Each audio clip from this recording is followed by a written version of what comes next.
walifurahi waliposema, tuingie nyumbani mwa Bwana, hekaluni mwake Mfalme Bwana, tumekwenda kumtukuza. Miguu yetu imesimama milangoni mwa nyumba ya mfalme, malangoni hapo ndipo sisi tunafurahia siku zote.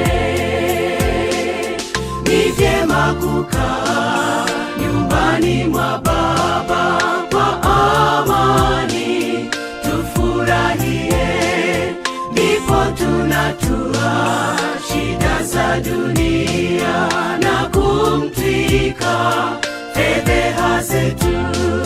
Ni vyema kukaa nyumbani mwa Baba kwa amani, tufurahie, ndipo tunatua shida za dunia na kumtwika fedheha zetu.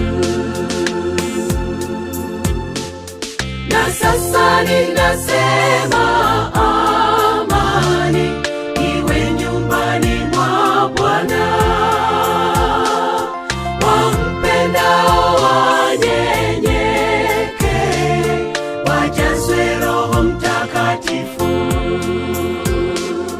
Utulivu na unyenyekevu vizingire Yerusalemu. Heshima ya Mungu Baba yetu ijaze hekalu milele.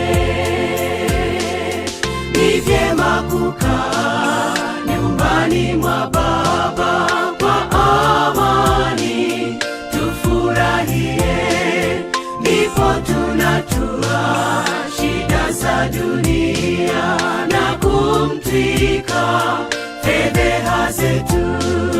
Ni vyema kukaa nyumbani mwa Baba kwa amani, tufurahie, ndipo tunatua shida za dunia na kumtwika fedheha zetu.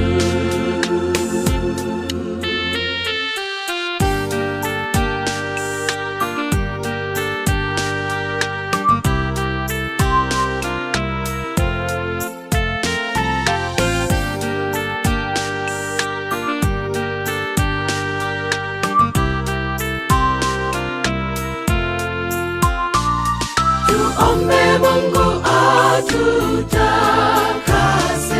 kwani nyumba yake ni takatifu, na atusafishe mioyo yetu, tusimame kwa ujasiri. Tunyenyekeze mioyoni mwetu, twende mbele ya msamaha, tupate neema ya Mwokozi na kusamehewa dhambi zetu. Ni vyema kukaa nyumbani mwa Baba kwa amani, tufurahie, ndipo tunatua shida za dunia na kumtwika fedheha zetu. Ni vyema kukaa nyumbani mwa Baba kwa amani, tufurahie, ndipo tunatua shida za dunia na kumtwika fedheha zetu. Ni vyema kukaa nyumbani mwa Baba kwa amani, tufurahie, ndipo tunatua shida za dunia na kumtwika